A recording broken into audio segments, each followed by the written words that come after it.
নমস্কার, আবারও একটি নতুন প্রতিরক্ষা আপডেটে আপনাদের স্বাগত জানাই।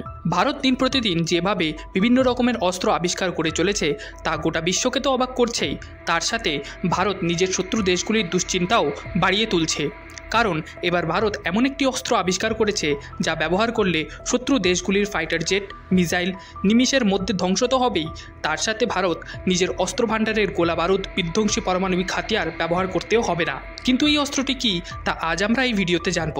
তারই সাথে আরও 4টি প্রতিরক্ষা আপডেট সম্পর্কে আমরা জানতে পারবো। তাহলে আর বেশি দেরি না করে চলুন শুরু করা যাক। এবার ভারতীয় বায়ুসেনা 114টি মাল্টি রোল এয়ারক্রাফট পেতে চলেছে, যা ভারতীয় প্রতিরক্ষা বাহিনীর ইতিহাসে সবচেয়ে বড় প্রতিরক্ষা চুক্তি।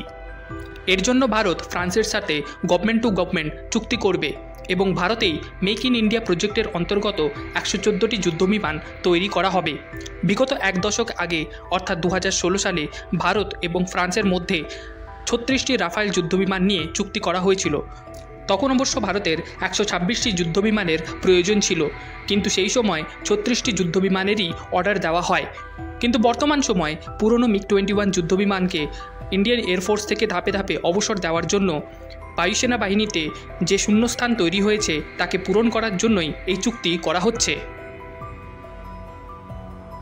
15ই এপ্রিল 2025 এই দিন ভারতীয় উপকূলরক্ষা বাহিনী এক বিশাল অভিযান চালিয়ে তামিলনাড়ুর বসন্তপুরম উপকূলে 145 কেজির নিষিদ্ধ সি কিউকাম্বার বা সামুদ্রিক শসা বাজেয়াপ্ত করেছে, যার বাজার মূল্য 58 লক্ষ টাকা। এই সামুদ্রিক শসা সংগ্রহ বা বেচাকেনা করা ভারতীয় বন্যপ্রাণী সংরক্ষণ আইন 1972 অনুযায়ী সম্পূর্ণ নিষিদ্ধ। ভারতীয় কোস্টগার্ডের এক্স হ্যান্ডেল অনুযায়ী 13 এপ্রিল রাতে কোস্টগার্ডের মন্ডপম স্টেশন এই অবৈধ পাচার আটক করে। এই ধরনের অভিযান দেশের সামুদ্রিক বৈচিত্র্য রক্ষা এবং চোরাচালান রোধে গুরুত্বপূর্ণ ভূমিকা পালন করে। এছাড়াও 13 এপ্রিল ইন্ডিয়ান কোস্টগার্ড ও গুজরাট এটিএস যৌথ অভিযান চালিয়ে 1800 কোটি টাকার 300 কেজির ড্রাগস বাজেয়াপ্ত করেছিল।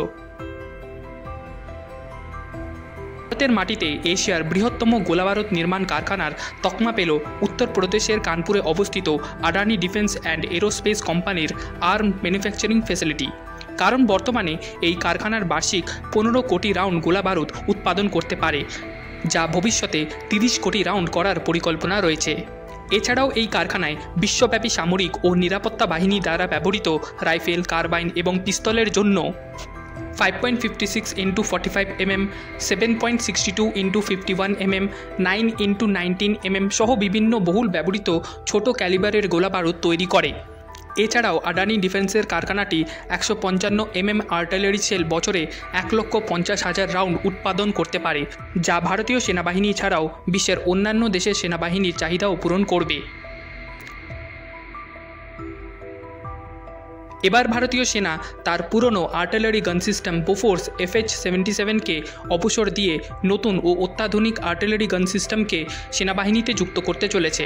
আসলে ভারতীয় সেনা 2030 সাল পর্যন্ত বোফোর্স FH-77 ফিল্ড হাউটজারগুলিকে ধাপে ধাপে অবসর দিয়ে স্বদেশি প্রযুক্তিতে তৈরি ও উন্নত মানের advance towed artillery gun system ও ধনুষ আর্টিলারি গান সিস্টেমকে যুক্ত করতে চলেছে। 1980 থেকে বিগত 4 দশক ধরে বোফোর্স FH-77 আর্টিলারি গান সিস্টেমটি ভারতীয় সেনায় নিজের পরিষেবা দিয়ে এসেছে, যেখানে 1999 সালে কার্গিল যুদ্ধে অতুলনীয় কাজ করেছিল এবং পাকিস্তানি সেনার উপর হিমালয়ের সর্বোচ্চ উচ্চতায় প্রিসিশন স্ট্রাইক করে তাদের বাংকার ধ্বংস করেছিল। এবং এই আর্টিলারি সিস্টেমকে আরও বেশি আধুনিক করে তুলতে বিভিন্ন ডেভেলপমেন্ট ও রিসার্চের মাধ্যমে আপগ্রেড করে ATAGS অর্থাৎ advance towed artillery gun system ও ধনুষ আর্টিলারি সিস্টেমকে তৈরি করা হয়েছে। এবার যে আপডেট দিয়ে আজকের এই ভিডিওটি শুরু করেছিলাম তা এখন আমরা আলোচনা করব। যে অস্ত্রটি সম্পর্কে আমরা আলোচনা করব তা হলো MK2A লেজার ওয়েপন। এই অস্ত্রটি ডাইরেক্ট এনার্জি ওয়েপন সিস্টেম। এই সিস্টেমটি বর্তমানে কয়েকটি দেশ অর্থাৎ আমেরিকা, রাশিয়া, চায়না ও ইউরোপের কয়েকটি দেশের কাছে এই ওয়েপন সিস্টেমটি ছিল, যা বর্তমানে ভারতের কাছেও চলে এসেছে। এই ওয়েপন সিস্টেমটি DRDO অর্থাৎ ডিফেন্স রিসার্চ অ্যান্ড ডেভেলপমেন্ট অর্গানাইজেশনের centre for high energy system and science দ্বারা তৈরি করা হয়েছে। মূলত এই অস্ত্রটি হাই এনার্জিকে ব্যবহার করে লেজার বিমের মাধ্যমে শত্রুদের ড্রোন, মিসাইল ইত্যাদিকে ধ্বংস করে। যার ফলে সারফেস টু এয়ার মিসাইল ও অ্যান্টি এয়ারক্রাফট গান ইত্যাদি ব্যবহার ছাড়াই এই লেজার ওয়েপেনের মাধ্যমে নিমেষের মধ্যে শত্রুদের অস্ত্র ভাণ্ডারকে ধ্বংস করা যায়। ভিডিওটি কেমন লাগলো কমেন্ট সেকশনে অবশ্যই জানাবেন। আর যদি আপনাদের কোনো প্রশ্ন থাকে তাও লিখবেন। আর যদি ভিডিওটি ভালো লেগে থাকে লাইক ও শেয়ার করবেন। চ্যানেলে যদি আপনারা নতুন হন তাহলে অবশ্যই সাবস্ক্রাইব করে বেল আইকনে ক্লিক করবেন। আর ফেসবুকে যদি এই ভিডিওটি দেখে থাকেন তাহলে অবশ্যই ফলো করবেন। জয় হিন্দ।